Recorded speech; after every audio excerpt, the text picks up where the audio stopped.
What is up guys, Danny this side. So in this video, I'm going to show you how to use Google Meet with two monitors. So first off, into the Google or any browser in the search bar, type in Google Meet or just simply type in meet.google.com.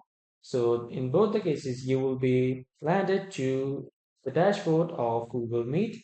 Now from here, I am starting a new meeting and I am creating an instant meeting. So now if you create another display or you display any tab on another monitor. If you're a Windows user, just click Control plus P. Oh, sorry guys, just click the Windows key plus P, and after clicking it, you will see these options and your connected monitor will appear here.